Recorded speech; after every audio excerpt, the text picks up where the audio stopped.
Hello dear students, कैसे हैं आप सब। उम्मीद करता हूं कि आप सब बहुत अच्छा होंगे और बहुत अच्छे से आप लोग पढ़ रहे होंगे अपना सब, है ना। लास्ट क्लास की हम लोग बात करें तो पिछले क्लास में हम लोगों ने यहाँ तक किया था 1992। हम लोगों ने डिस्कस किया था रायो de Janeiro small is beautiful, एक बुक है उसके बारे में, रिसोर्सेज प्लानिंग के बारे में, है ना। ये सारा कुछ हमने, कंजर्वेशन ऑफ रिसोर्सेज, ये सारा कुछ हमने बात किया था। आज हम लोग बात करने वाले हैं लैंड रिसोर्सेज के बारे में कि लैंड रिसोर्सेज एक्चुअली होते क्या हैं, है ना। और ये लैंड जो है हमारे को एक एज अ रिसोर्स कैसे हम इसको यूज़ कर पाते हैं ना, लैंड हमारे के लिए एक रिसोर्स कैसे है। तो स्टार्ट करते हैं line by line.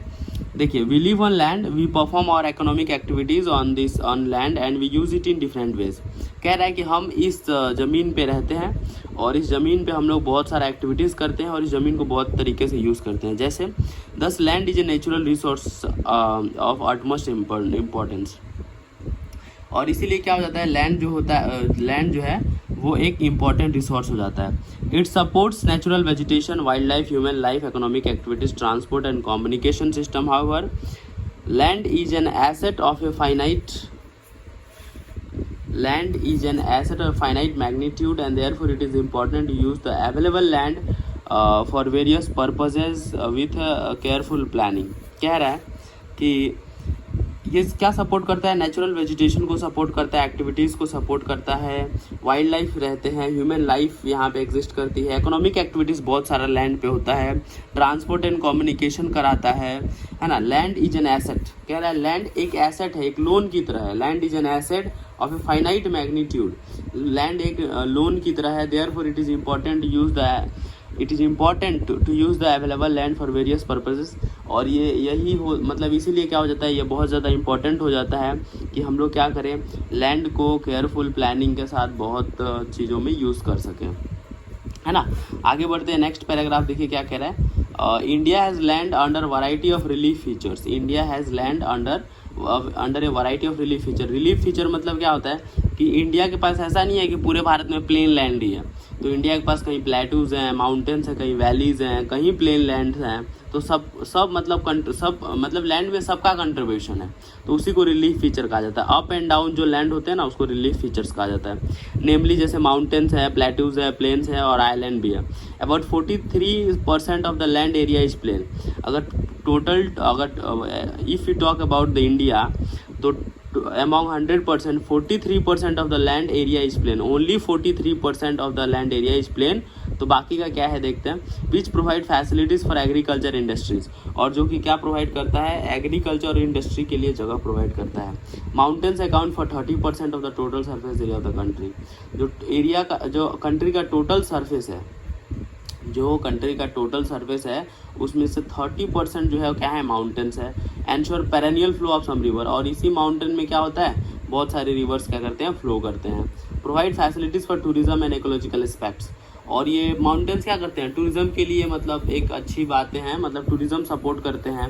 Ecological aspects मतलब क्या है कि घूमने लायक ऐसी कुछ जगह है यहाँ पे, है ना।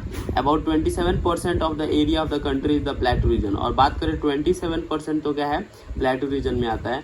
तो it possesses rich reserves of minerals, और प्लेटूज में क्या होते हैं, बहुत ज़्यादा मिनरल्स होते हैं और फॉसिल फ्यूल्स होता है और बहुत सा ज़्यादा फॉरेस्ट होते हैं। माउंटेन में पे भी फॉरेस्ट होते हैं, ऐसी कोई बात नहीं है। लैंड यूटिलाइजेशन देखिए क्या कह रहा है। Land resources are use for the following purposes. Okay, मैं कह रहा था लैंड यूटिलाइजेशन। अगला टॉपिक है हमारे पास लैंड यूटिलाइजेशन। देखिए ये क्या होता है, लैंड यूटिलाइजेशन क्या होते हैं। Land resources are use for the following purposes. पहले बात करें कि लैंड किस पर्पस के लिए जो है यूज होता है, तो लैंड का जो है बहुत ज़्यादा पर्पसेस है। देखिए क्या होता है, अब मैं एक बात समझा दूं आप लोगों को। एक वर्ड है लैंड और एक वर्ड आएगा सॉयल, है ना। तो लैंड और सॉयल में क्या फ़र्क है, देखिए लैंड को ज़मीन कहते हैं, ज़मीन को क्या कहते हैं, लैंड कहते हैं, और मिट्टी को सॉयल कहते हैं, ठीक है। तो जो सॉयल है वो लैंड का पार्ट है, ठीक है। इतना ये हमें ऐसे याद रखना है। तो बहुत सारे पर्पजेस के लिए यूज होता है, जैसे फॉरेस्ट होते हैं लैंड पे, बात सही है। Land not available for cultivation, और जो लैंड जो है, जिस लैंड में कल्टीवेशन नहीं होता है, मतलब फार्मिंग नहीं होती है, वैसे लैंड को बैरन या वेस्ट लैंड कहा जाता है। Land put to non agricultural uses example, और जो लैंड में मतलब कल्टिवेशन नहीं होता है वैसे लैंड को नॉन एग्रीकल्चरल यूजेस में ले लिया जाता है, नॉन एग्रीकल्चरल यूजेस में ले लिया जाता है, जैसे कि बिल्डिंग्स बना दिया जाता है, रोड्स बना दिया जाता है, फैक्ट्रीज बना दिया जाता है। अगर बात करें other uncultivated land excluding follow land, अगर दूसरे टाइप की मतलब जो ऐसे लैंड जो है, देखिए एक क्या होता है कि land not available for cultivation, एक ऐसा लैंड जो कि कल्टीवेशन के लिए है ही नहीं, और एक होता है कि कल्टीवेशन के लिए है लेकिन अनकल्टिवेटेड है, एक्सक्लूडिंग फैलो लैंड, है ना। जैसे कि क्या होता है, फैलो लैंड को अगर हटा के बात करें तो permanent pasture and grazing land. अब ऐसे लैंड जिस पे खेती किया जाए तो होगा लेकिन करते नहीं है ना, अनकल्टिवेटेड है लॉन्ग टाइम से, तो वैसा लैंड जैसे permanent pastures and grazing land. Permanent pasture मतलब जहाँ पे हमेशा के लिए क्या है, घास उग गया है और वहाँ पे हमेशा ही वो ग्रेजिंग लैंड बन गया है, मतलब गाय भैंसे वहाँ चरती हैं हमेशा के लिए। Land under miscellaneous trees crop, अब ऐसा लैंड जहाँ पे बहुत ज़्यादा मिक्सचर ट्री है, सारे ट्रीज वहाँ पे हैं, है ना, ग्रुप्स हैं, not included in net sown area, और ऐसे लैंड क्या करते हैं, नेट सोन एरिया में इंक्लूड नहीं होते। मैं बताऊंगा आगे नेट सोन एरिया क्या होता है। सीधे अगर देखा जाए तो culturable waste land left uncultivated for more than 5 agricultural years. कहने का मतलब है कल्चरेबल वेस्ट लैंड क्या होता है, वेस्ट लैंड कब कहते हैं, वैसा लैंड जिसको 5 साल से ज़्यादा तक, मतलब ऐसा लैंड जिसमें 5 साल से ज़्यादा तक खेती ना हुआ हो, वैसे लैंड को कल्चरेबल वेस्ट लैंड कहा जाता है। आगे देखते हैं, देखिए फैलो लैंड, एक वर्ड आया था फैलो लैंड, वो क्या होता है fallow land, current fallow left without cultivation for 1 और लेस देन 1 एग्रीकल्चरल ईयर। कह रहा है कि अगर हमने किसी खेत को, है ना, लैंड को अगर हमने, if any of the land we have not farmed in that land we have not farmed more than 1 year, then that land will be called as current fallow land. कहने का मतलब है अगर 1 साल तक हमने उसमें खेती नहीं की है तो वो क्या हो गया, वो करंट फैलो लैंड है। B other than current fallow left uncultivated for the past 1 to 5 agricultural years. कहने का मतलब यह है 1 साल के अलावा भी अगर वो खेत को छोड़ा जा रहा है, जैसे 1 से 5 साल तक नहीं बोया गया है, तो वो भी एक फैलो लैंड में ही आता है। फिफ्थ पॉइंट देखते हैं, नेट सोन एरिया। जैसे अभी मैंने आपको बताया था कि जो है वेस्ट लैंड जो होता है वो नेट सोन एरिया में इंक्लूड नहीं होता, तो ये नेट सोन एरिया एक्चुअली होता क्या है, देखिए area sown more than once in an agricultural year, area sown more than once in an agricultural year plus net sown area is known as gross cropped area. कहने का मतलब है net sown area क्या होता है कि ऐसा जमीन जहाँ पे पूरे साल भर में अगर एक बार भी खेती होती है तो सरकार के गवर्नमेंट के रिकॉर्ड में वहाँ पे इंक्लूड होता है कि यहाँ पे इस ज़मीन पे खेती होता है, और उस हिसाब से सरकार नेट सोन एरिया का जो पूरे भारत में एक डेटा रिलीज़ करती है। तो वहाँ पे अगर 1 साल में भी अगर एक भी कोई खेती हुआ है ना, एक सीज़न का भी अगर कोई खेती हुआ है तो वो वाला जो चीज़ होता है वो नेट सोन एरिया में इंक्लूड हो जाता है। और agriculture year plus net sown area is known as gross cropped area, और नेट सोन एरिया को क्या कहा जाता है, ग्रॉस क्रॉप्ड एरिया भी कहा जाता है। ठीक है, तो ये ऐसा है। अगर बात करें land use pattern in India में कि लैंड यूज पैटर्न कैसे होता है ना, लैंड यूज पैटर्न क्या है, मतलब लैंड को कैसे यूज़ किया जाता है, किस पैटर्न को फॉलो करके यूज़ किया जाता है, मतलब किस पैटर्न को फॉलो किया जाता है एग्रीकल्चर के मेथड में, कौन सा एग्रीकल्चर मेथड अप्लाई करा जाता है।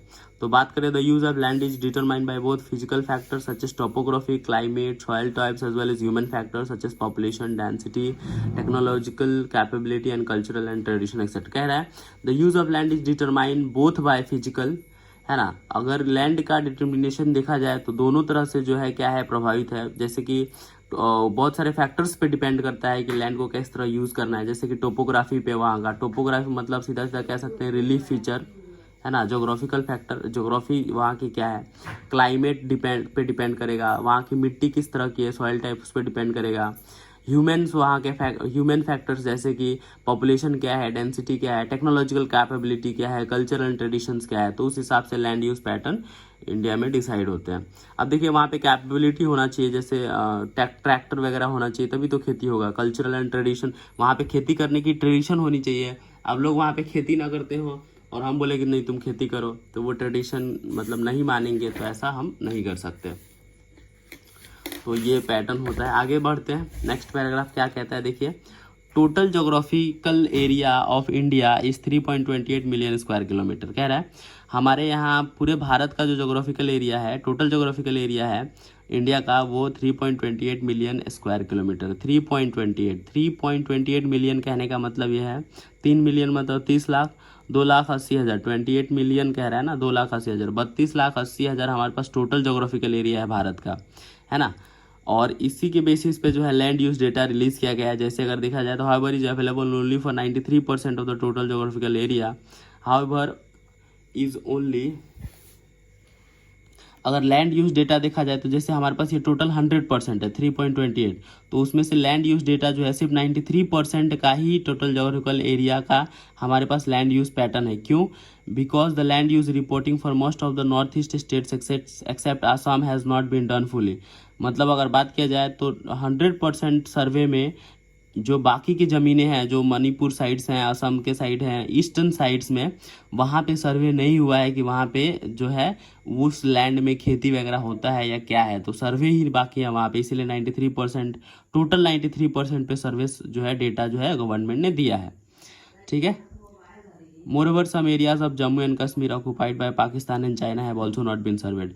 तो बहुत सारा ऐसा हमारा ज़मीन है जो चाइना और पाकिस्तान ने कब्जा कर रखा है, तो उस वहाँ पे भी ऐसे सर्वे नहीं हुए हैं। यही कारण है कि जो टोटल एरिया हमारे पास 32,80,000 पूरा हमारे पास लैंड है, लैंड का एरिया है, बट हम लोग जो है अपना डेटा 93% पे ही दिया, मतलब 7% जो है गायब है। आगे देखते हैं। Land on permanent pastures has also decrease. अगर बात करें परमानेंट पेस्चर लैंड, अगर परमानेंट लैंड जो है जो अंडर परमानेंट पेस्चर था वो भी, उसमें भी डिक्रीमेंट देखा गया है।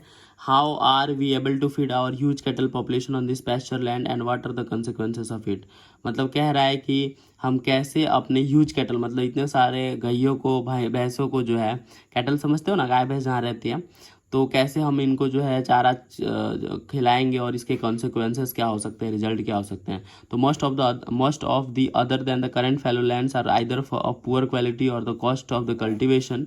तो देखिए ऐसे बहुत सारे फैलो लैंड है जहाँ पे क्वालिटी जो होती है अनाज की वो बहुत पुअर होती है, या कॉस्ट ऑफ कल्टिवेशन जो होता है सच लैंड इज़ वेरी हाई। उस वैसे ज़मीनों का जो कॉस्ट होता है वो बहुत हाई होता है, मतलब बोने का cost. Hence this lands are cultivated once और twice in about 2 to 3 years, and if these are included in the net sown area, then the percentage of NSA net sown area in India comes to about 54% of the total reporting area। अगर बात किया जाए तो ऐसे ज़मीन जो है 2-3 साल में बस 1-2 बार बोए जाते हैं, जस्ट बिकॉज कि उसमें पैसे बहुत ज़्यादा लगता है। तो अगर वैसे को भी अगर नेट सोन एरिया में इंक्लूड कर दिया जाए, वैसे लैंड को भी, तो टोटल नेट सोन एरिया अगर भारत का देखा जाए तो 54% of the total reporting area में हो जाएगा। मतलब 93% में 54% ज़मीन को क्या करते हैं हम लोग, 54% ज़मीन सोन एरिया में है, नेट सोन मतलब बुआई में आता है। The pattern of net sown area varies greatly from one state to another. अब देखो नेट सोन एरिया का जो पैटर्न है वो वन स्टेट से अनदर स्टेट डिफर करेगा ही। देखिए किसी स्टेट का बहुत ज़्यादा एरिया है, किसी का कम है, कहीं खेती ज़्यादा होता है, कहीं कम होता है, तो ऑब्वियसली जो है ऑब्वियस बात है कि नेट सोन एरिया वेरी करेगा। It is great over 80% of the total area in Punjab and Haryana.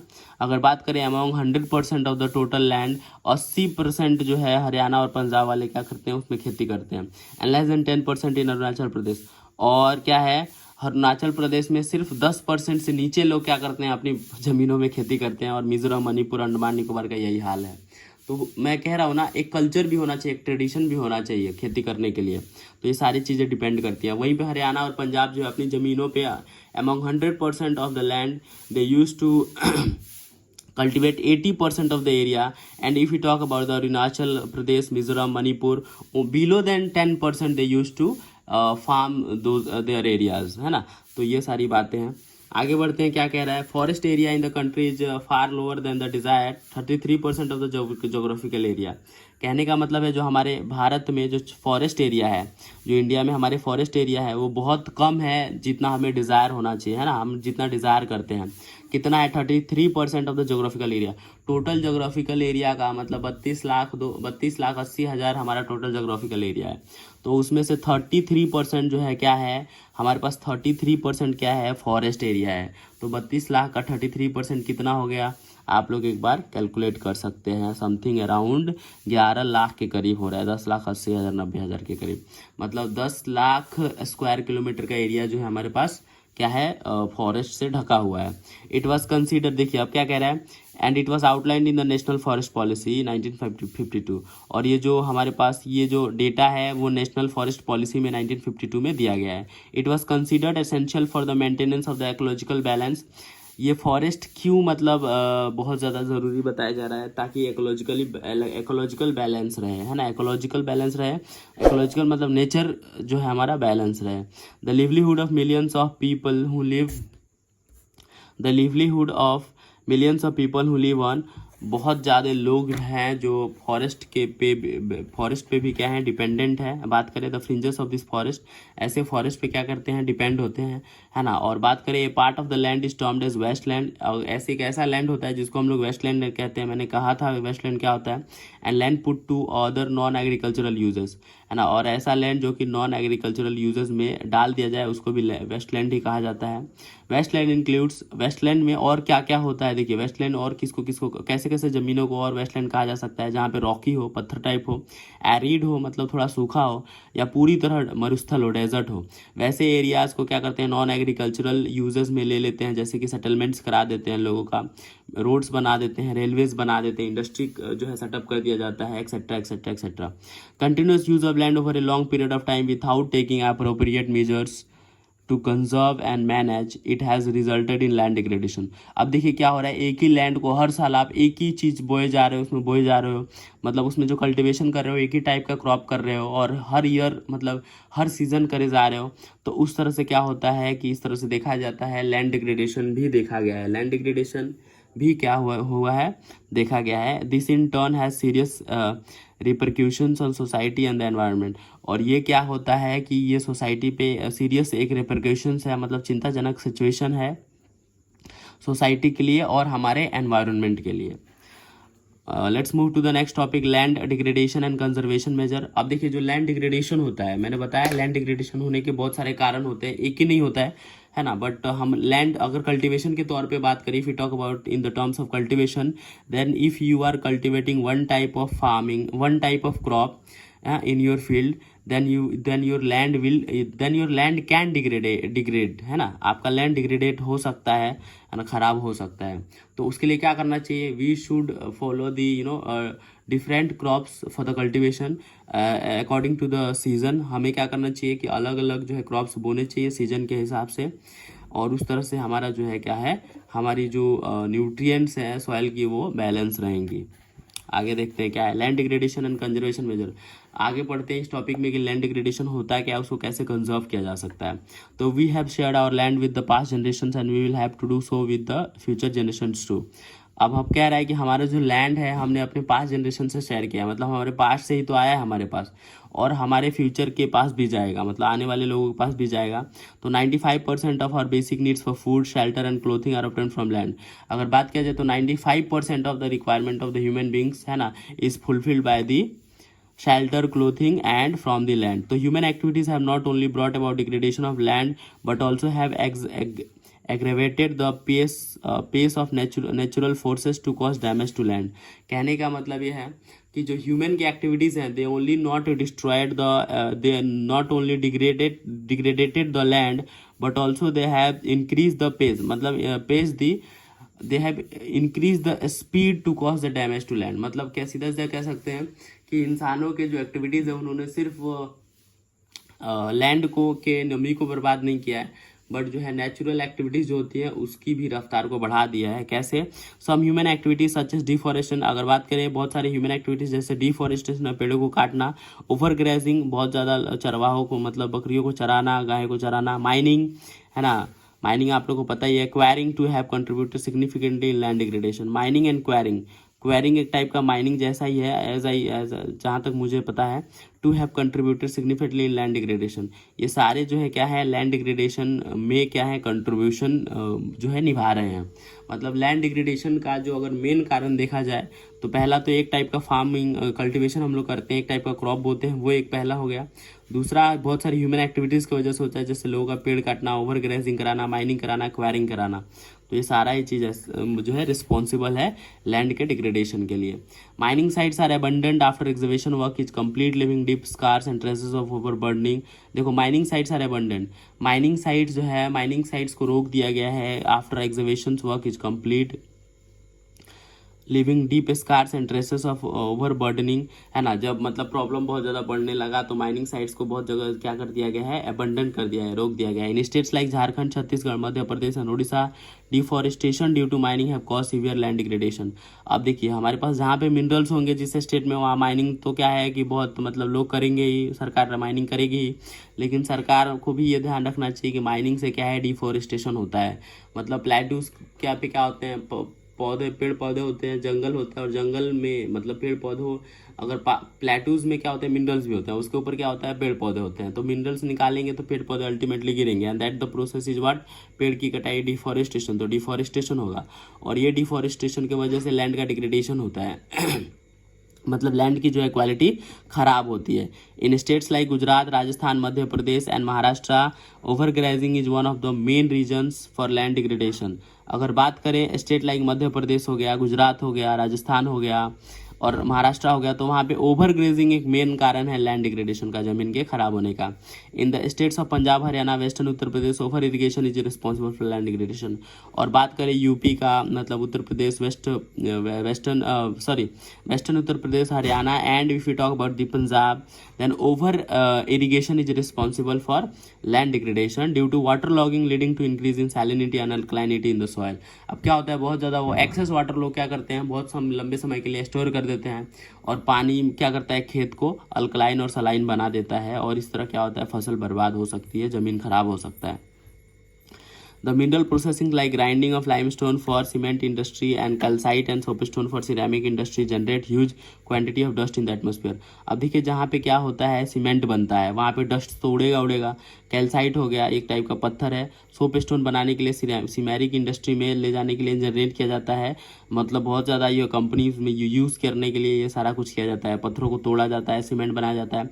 तो उसके जो डस्ट होते हैं वो एटमॉस्फेयर में क्या करते हैं, मतलब रोटेट होते रहते हैं और फाइनली जाके किसी ज़मीन पे गिरते हैं, मतलब ज़मीन पे, लैंड पे सेटल हो जाते हैं।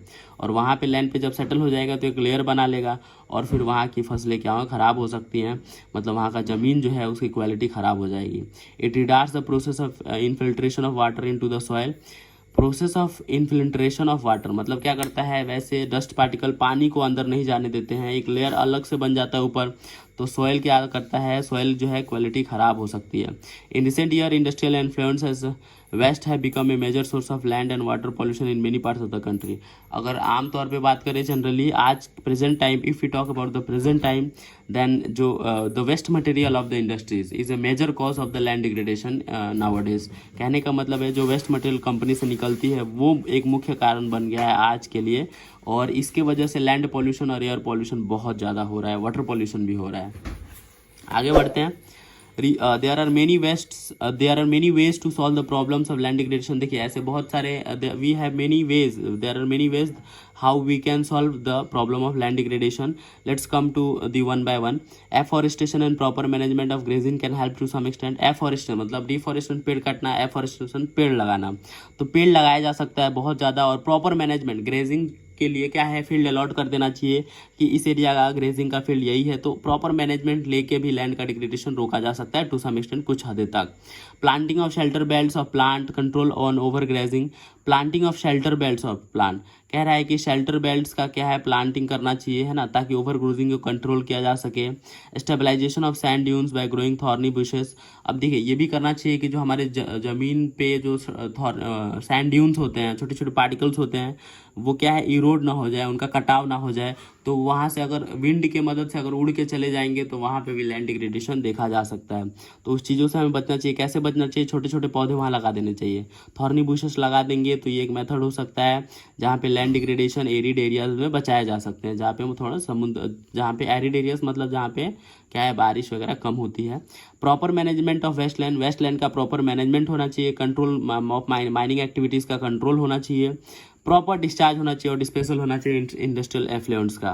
कहने का मतलब यह है जो इंडस्ट्रियल एफ्लुएंट्स है, जो इंडस्ट्रियल वेस्ट मटेरियल है, उनका प्रॉपर मैनेजमेंट होना चाहिए, प्रॉपर डिस्चार्ज होना चाहिए और डिस्पोजल होना चाहिए, है ना। मतलब जो कंटेमिनेटेड वाटर होता है पहले उसको ट्रीट कर देना चाहिए, ऐसा चेक कर देना चाहिए कि वहाँ पे कोई जो है हमारे पास हार्मफुल केमिकल्स तो नहीं है, जो मतलब नदी में छोड़ने से पहले हमें ये चेक कर देना चाहिए कि वहाँ पे हार्मफुल एक्टिविटीज मतलब जो है केमिकल्स तो नहीं है, तो प्रॉपर ट्रीटमेंट होता है यही। After treatment can reduce land and water degradation, है ना। तो कंपनीज के वेस्ट मटेरियल का प्रॉपर ट्रीटमेंट करा जा सकता है, और ये क्या कर सकता है, ये एक दो चार मेथड हो सकते हैं जिसकी वजह से क्या है, लैंड डिग्रेडेशन को बहुत हद तक रोका जा सकता है। और इंडस्ट्रियल और सबर्बन एरियाज में, सबर्बन एरियाज मतलब जो वेल डेवलप सिटीज़ हैं, और इंडस्ट्रियल तो आप लोगों को पता ही है। तो हम लोग का यहाँ पे आज टॉपिक जो है यहीं पे आज हम लोग रुकते हैं। अगले क्लास में हम लोग बात करेंगे सॉइल एज ए रिसोर्स की, है ना। और तब तक आप अपना ध्यान रखिएगा। चैप्टर बहुत ज़्यादा बड़ा तो नहीं है वैसे, और 2 पार्ट बनेंगे तो ये ख़त्म हो सकता है चैप्टर। सो डोंट वरी, हम लोग इसको ख़त्म करने की पूरी कोशिश करेंगे आज और कल में। और सॉइल एज ए रिसोर्स अगला टॉपिक होगा हम लोगों का। तब तक आप अपना ध्यान रखिएगा और जो है बहुत बेहतरीन तरीके से पढ़ाई कीजिएगा, क्योंकि टर्म 1 जो है हमारे बहुत करीब है। तो लाइन बाय लाइन पढ़ना इज़ वेरी इंपॉर्टेंट। तो आप लोग पढ़ते रहिए। Thank you all, thank you so much, thank you everyone.